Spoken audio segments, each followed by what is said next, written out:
শুনেন, কিছু গল্প করি। যাদের গল্প শোনার ইচ্ছা আছে তারা থাকবেন, যাদের ইচ্ছা নাই তারা চলে যাবেন। কারণ গুরুত্বপূর্ণ কিছু বিষয় নিয়ে গল্প করব, আলোচনা করব। প্রথমে বলি, আমার কমেন্টস দেখবেন, কিছু কমেন্ট, সীমিত সংখ্যক কমেন্ট, 3-4% হবে। এরা কন্টিনিউ, এদের জ্বলতে থাকে। কাদের জ্বলে জানেন? যারা যেমন মাঝখানে একটা ভিডিও দিলাম, কলকাতায় নিউ মার্কেট এরিয়াতে হোটেলগুলো এখন খালি নাই, ভর্তি। কেন ভর্তি জানেন? এখানে 6 মাস, 7 মাস, 8 মাস আগে যারা ডাবল এন্ট্রি মানে ভিসার জন্য আবেদন করে না পেয়ে মেডিকেল ভিসা কলকাতায় গিয়ে অবস্থান করছে, কি বলে এটা, পর্তুগালের এম্বাসি ফেস করার জন্য, এজেন্সিদের কথা মতো। এখন এজেন্সিওয়ালারা জানে যে 1 লাখ 1.5 লাখ টাকা খরচ করে তারা মেডিকেল ভিসা করে সেখানে যেতেও পারবে না। আর তাদেরকে তারা বলবে যে দেখেন, আপনি ভিসা পান নাই, আপনি কলকাতা যাইতেন, তারপরে আপনাকে আমরা দিল্লির এম্বাসির ডেট নিয়ে দিতাম। এমনি তো আপনাদেরকে ডেট নিয়ে দিলাম, দেখা গেল যে আপনারা ভিসা পাইলেন না, তারপরে তো আপনাদের ডেটটা নষ্ট হবে, ক্ষতি হবে। এই লোক দেখায় তাদেরকে কোনটাকে মেডিকেল ভিসা করায় কলকাতায় নিয়ে যায়, এরপর ওখানে তালভানা শুরু হয়। এর আগের কথাটা বলে নেই যে এখানে তারা যে শর্ত দেয়, আপনারা গেলে ওখানে আমরা ডেট নিয়ে দিই, এরকম শতকরা 1-2% লোককে ভিসা করতে পারে, বাকিরা পারে না। ওদেরকে দুষ্টাবাই দিয়ে আপনারা তো ভিসাই করতে পারেন না, তাহলে আপনাদেরকে দিল্লির এম্বাসির ডেট কি করে দিব? 98-99% লোকের সাথে তারা চিট করছে, কারণ তারা জানে বিষয়গুলো, ঠিক আছে?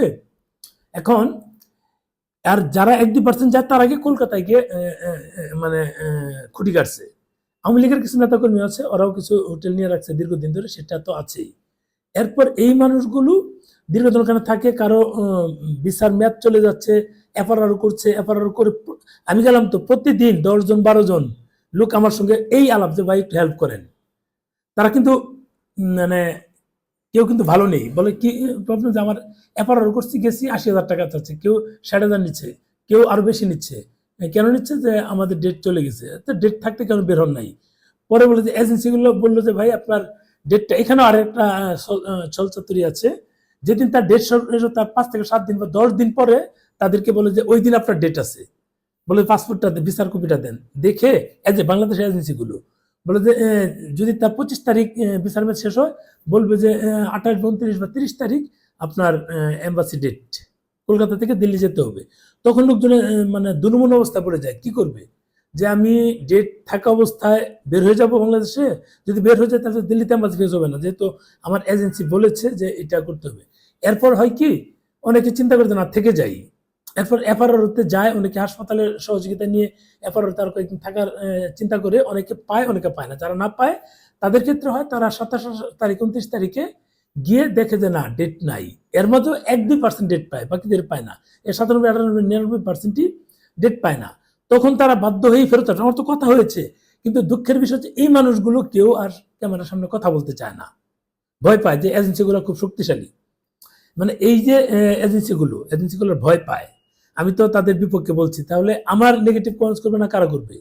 পরে এই যে মানুষগুলো এফআরআর করে সময় নিল বা এফআরআর করতে পারলো না, অতিরিক্ত সময় থাকার কারণে একটা পেনাল্টি দেয়।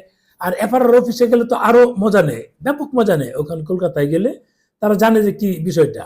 এরপর তাদের কাছে 10-12 হাজার টাকাটা 60-70 হাজার টাকা চায়, নয়তো বা করে দেয় না।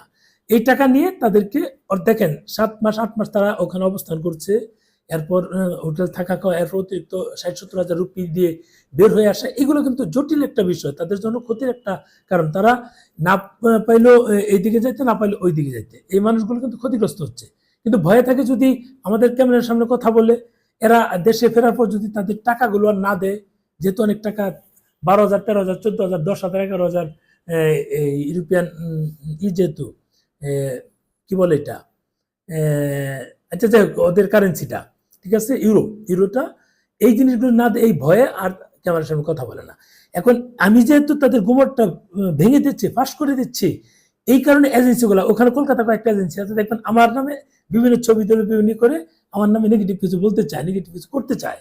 বুঝেন বিষয়টা? তারা নেগেটিভ ভাবে বিভিন্ন কথা বলতে চায়। আমি তো জনগণ নিয়ে কাজ করি, আমার ছেলে মেয়ে, পুরুষ মহিলা, বৃদ্ধ জোয়ান সব আমার কাছে আসে বিভিন্ন তথ্যের জন্য।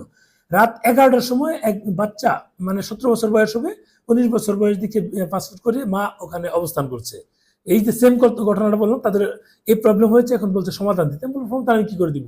আপনারা ইয়াপাড়াতে যান, গেলে হবে কিছু করার তো না, আপনারা ভুল করছেন। বললো যে তখন এই এজেন্সিদের কথা বললো। এখন এই এজেন্সিগুলো তো আমার বিপক্ষে থাকবে, নর্মাল হিসাব।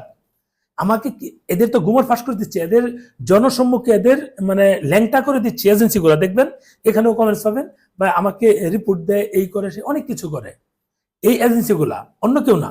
এখন এটা গেল এক শ্রেণী। আরেক শ্রেণী হচ্ছে যারা ঢাকা না দিল্লি, ঢাকা না দিল্লি করে করে দিল্লিতে যায় এই এম্বাসি ফেস করার জন্য, বেশি টাকা খরচ করে। কারণ এই হাসিনা, স্বৈরাচার হাসিনা যাওয়ার পর এদেরকে একটা জায়গা করে দিয়ে গেছে হাসিনা, যে এরা ইচ্ছা মতো ধান্দা করে। কারণ তাদের সময় তারা সরকার ধান্দা করেছে। এখন এদেরকে এই যে এনসিপি নেতা মানে কর্মীগুলাকে ধান্দা করার সুযোগ করে দিয়েছে।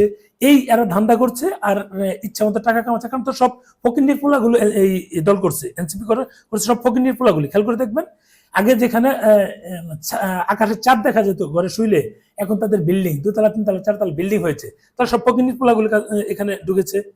এখন এইগুলো, এই ফকিন্নিগুলো, এই ফকিরের বাচ্চাগুলো ঢাকা দিল্লি অল টাইম করছে আমাদের বাঙালিদের মেনটেন চেঞ্জ করে নিয়ে। কারণ ওদের তো পাইকা বীজ এখানে রয়ে গেছে।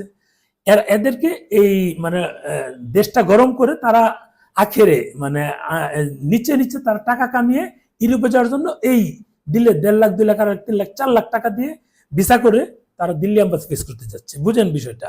এই ডাবল ইন্টারভিউ যে হোক, টাকায় সব হয়। ইন্ডিয়ান ভিসা তো টাকা হয়, আগেও বলেছি। মানে তারা ওখানে মানে কি বলবো, যে এখানে কি পরিমাণ তাদের শত্রুগুলো ভারত ঢুকছে, এটাও তারা এখানে লোকগুলো চিন্তা করে না। কারণ দেখার দরকার, টাকা পেয়েছি ভিসা করে দিচ্ছি, এগুলো গিয়ে তারা ভিসা করে ইউরোপ চলে যাচ্ছে। এখন আমি যেহেতু কন্টিনিউ এদের খোঁজাচ্ছি যে তোরা প্রতিনিয়ত দিল্লির ঢাকা নিয়ে কাহিনী করস, আবার তোরা এই দিল্লিতে যাস তোদের এম্বাসি ফেস করার জন্য বা অন্য কাজের জন্য, বা ইন্ডিয়া পণ্য বয়কট করেও তোরা ইন্ডিয়ান বিদ্যুৎ আনছিস, অন্যান্য সব আনছিস। তাহলে বয়কট কাদেরকে করলি, কিভাবে করলি বয়কট? এগুলো আমি বলে দিই, এরা লজ্জিত হয়। লজ্জিত হয় বলে আমার নামে নেগেটিভ বলে, আমাকে দালাল বলে, আমি স্লট বিক্রি করে খাই, আমি অমুক করে খাই, এই করি সেই করি অমুক। খেয়াল করে থাকে, এরাই কিন্তু, এদের কাজ হচ্ছে এই মানুষগুলোর কাজ। অন্য কেউ কিন্তু আমাকে নেগেটিভ কিছু বলে না। কারণ আমরা যারা ভারত যাই, কলকাতা ভালো লাগে বা ঘুরতে ভালো লাগে, অল্প টাকা ঘোরাঘুরি করি, কেনাকাটা করি, আমরা তো কখনো অকৃতজ্ঞ হব না। 71 আমাদেরকে সাপোর্ট দিয়েছে, আমাদের 2 থেকে 2.5 কোটি মানুষকে তারা এই শরণার্থী হিসেবে সাপোর্ট দিয়েছে। এটা তো আমরা বলবো না, অকৃতজ্ঞ না। কারণ হচ্ছে আমরা তো, আমাদের রক্তের মধ্যে পাইকা কোনো বীজ নাই, সহজ হিসাব। ভারতবর্ষের এদিক দিয়ে 47 আগে একই ছিল, আত্মীয় স্বজন অনেকে ওই পাশে আছে, আমাদের পরিচিত অনেকে, শুধু হিন্দুদের না মুসলিমদের অনেকে আছে, এরকম আছে। কিন্তু মানে প্রবলেমটা হচ্ছে যারা মানে পাইকা, আমি তো ওপেনই বলি, এই পাইকাদের কারণে হচ্ছে যত প্রবলেম। আমি এই ঢাকা দিল্লি মুখে বলে দেই, ওদের গুমর ফাঁস করে দেই বলে এরা আমার বিপক্ষে বলে। খেয়াল করবেন, এই এক শ্রেণী। আরেক শ্রেণী হচ্ছে যে